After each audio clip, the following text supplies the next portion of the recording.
And for the last 7 days, I've been living with the Bajo tribe, also known as the Sea Gypsies, out in the middle of the ocean in their floating village called Sampela, in order to learn about their unique culture and their way of life.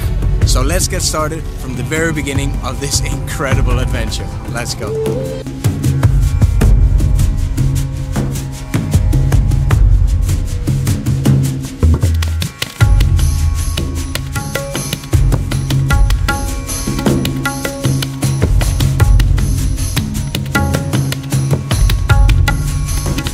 Selamat pagi guys. It is another beautiful morning here in Indonesia, and this morning we're going to Wakatobi.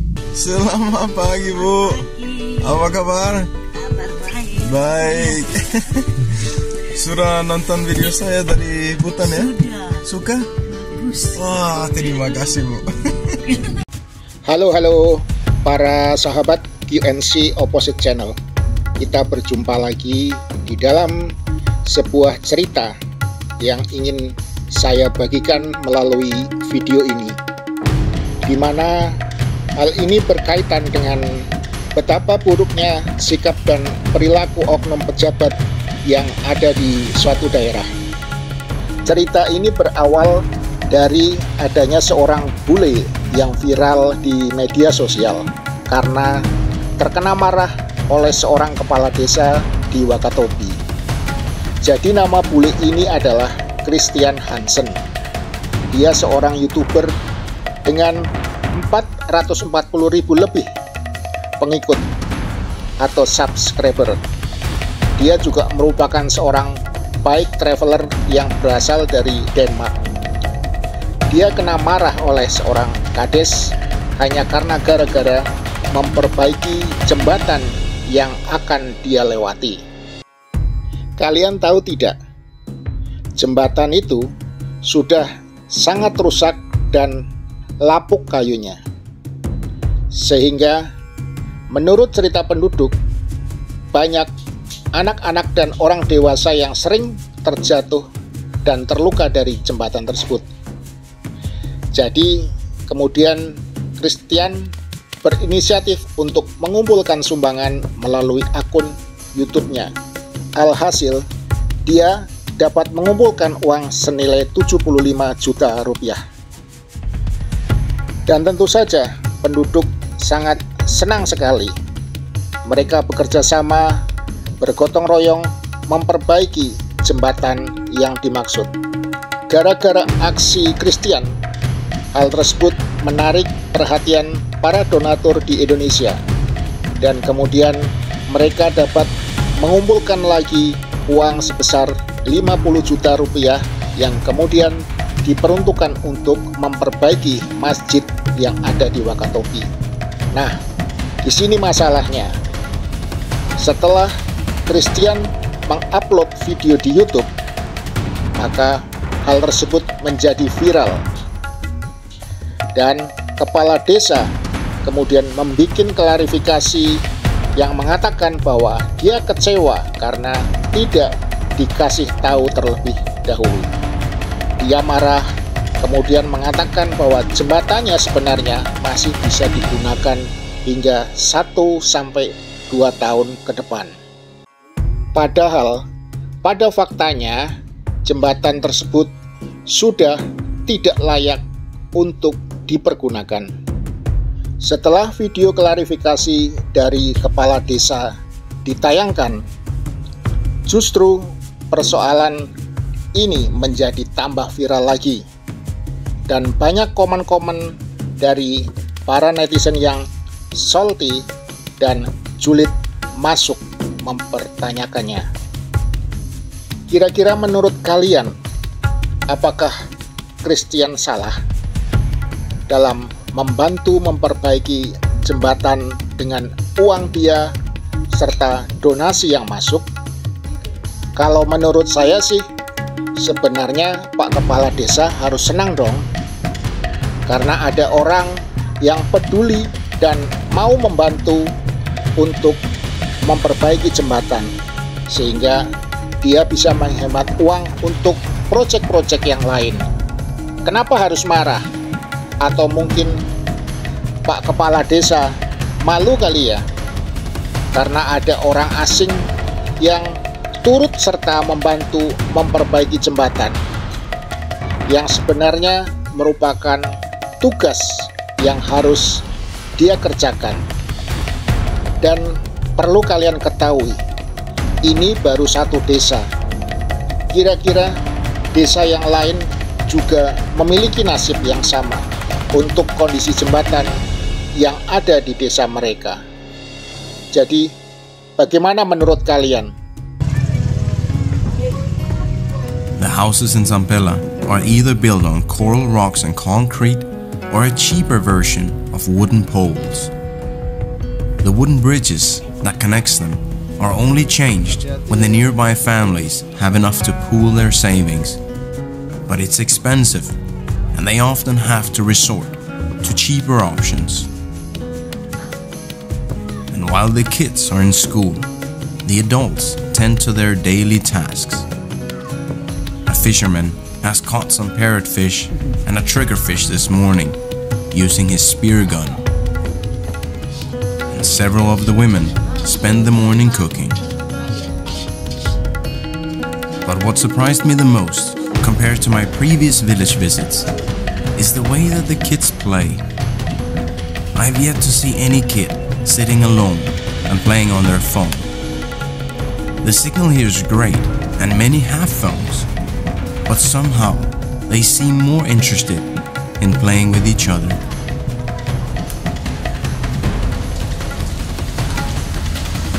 So guys, it is still the rain season, so we're kind of stuck in the rain under a house here in the middle of the village. And yeah, that is what the people here tells us. A lot of the days they will end up being like this. If it's just raining, there's not much to do. People are either sitting inside, maybe fixing an engine, or yeah, showering out in the rain.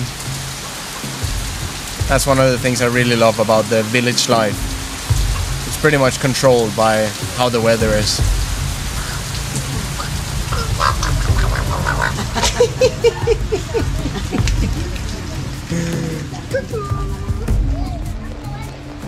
Paduda's father-in-law, Pa Bahar, the guy in the red polo, then introduced us to a guy who could help.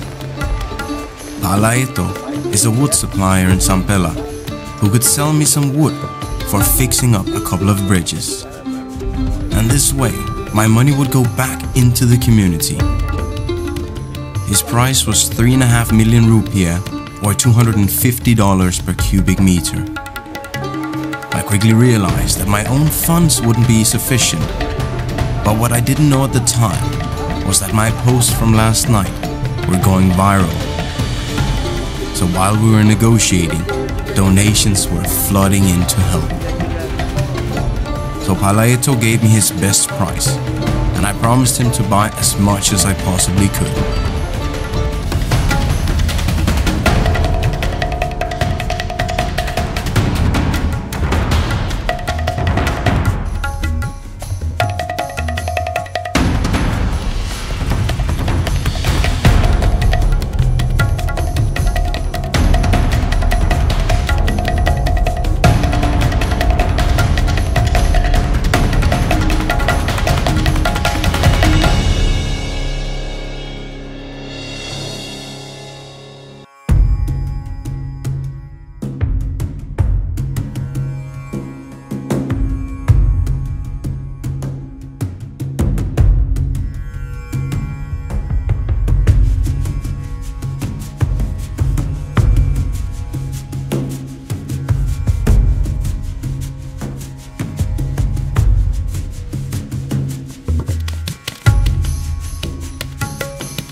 finding someone who would help us build it. Banyak orang di sini senang sama kalian ada jembatan. So apparently the word is already spreading that Thursday we're gonna start construction, and it seems like everybody is just happy and ready to get.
Visit their school, and on our way we passed the mosque. We had raised a lot, but I knew it still wouldn't be enough for both the bridges and the mosque. But luckily, good deeds rarely goes unnoticed, and as I looked at my phone, I had received a very special message.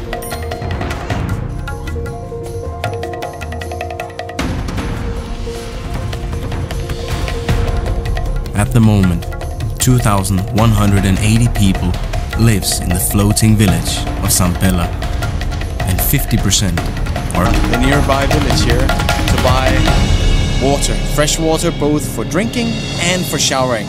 And they bring these jargons of 10 liters each, and they fill them up, and each jargon is 500 rupiah for 10 liters. So it's quite cheap, but it requires quite a lot of work to get your water.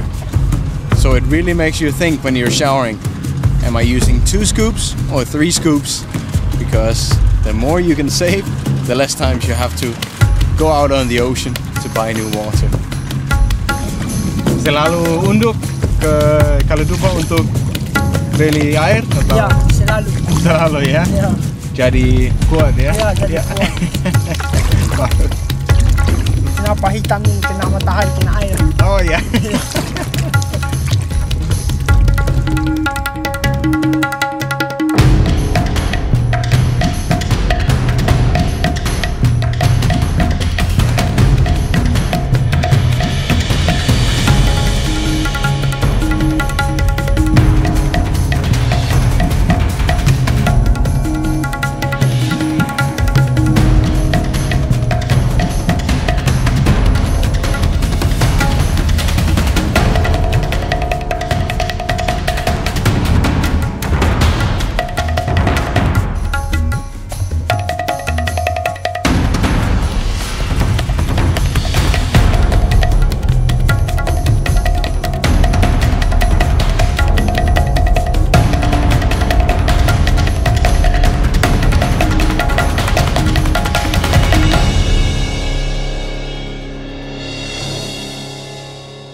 Boleh saya lihat, bro?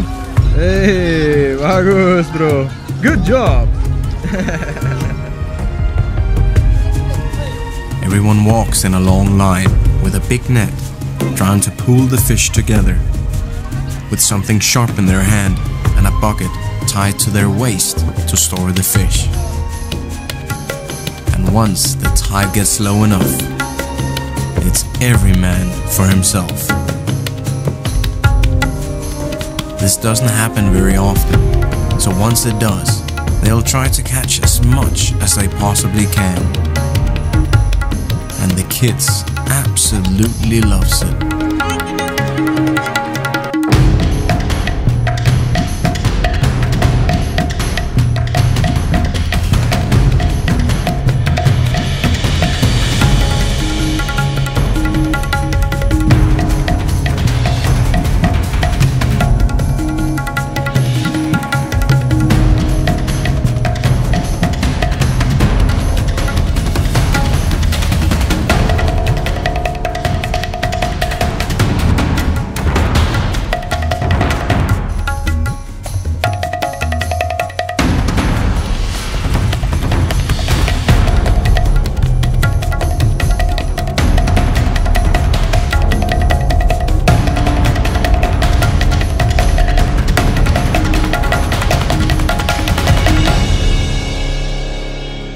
Dives down to 7 or 8 meters depth.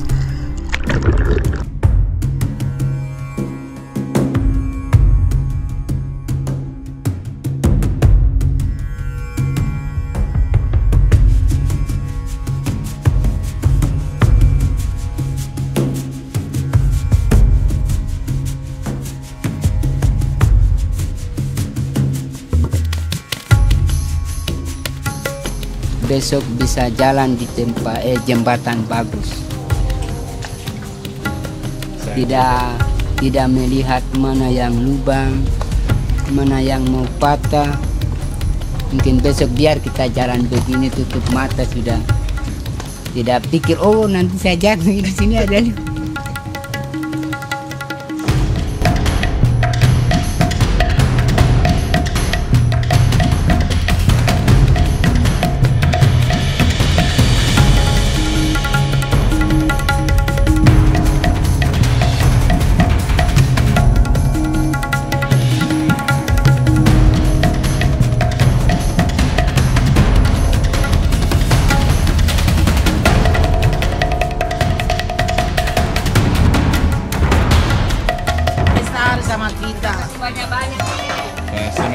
Sekali bisa. Bisa jalan-jalan, kita lagi rusak, lagi jatuh, lagi patah, sudah bagus. Ini kan permintaan Bapak dari sana, terima kasih banyak. Terima kasih kembali.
makes me think there has to be some kind of institution that are supposed to help with stuff like this. So private people shouldn't have to pay for an entire village restoration.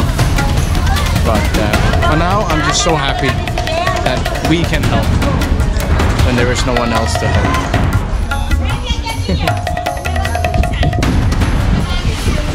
So while we've been working in the other side of the village, we've now come over to the more eastern part of the village, and they have made a lot here already.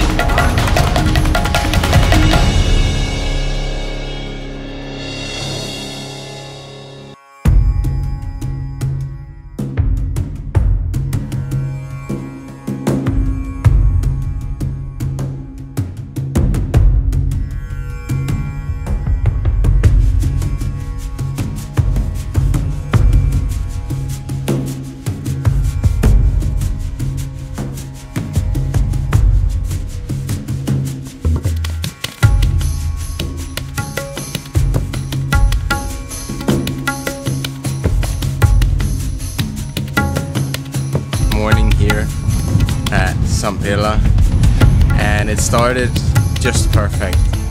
Woke up in the morning and my friend Jan was already outside waiting for me to come out, and together with Bajo and Anuda we sit together in the morning and have coffee in front of my small room before the day starts. But my last morning here is a special morning, because for the last 8 days now, I've been waking up every morning, coming out, looking over the ocean, and seeing this small house next to me. And this house...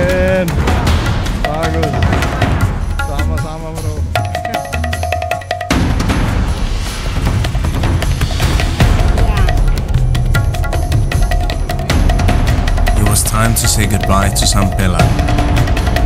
But before leaving, I made a small visit to Pagatali and his family, who had now finished installing the new roof, and they had received the bamboo for the new floor.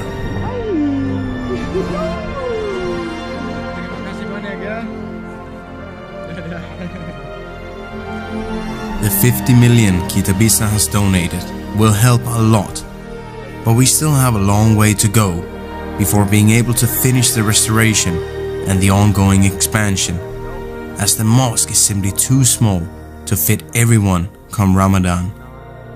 So if this video has inspired you, we have created a campaign on Kitabisa's website where it's possible to help support this mosque building project. I will put the link in my YouTube video description.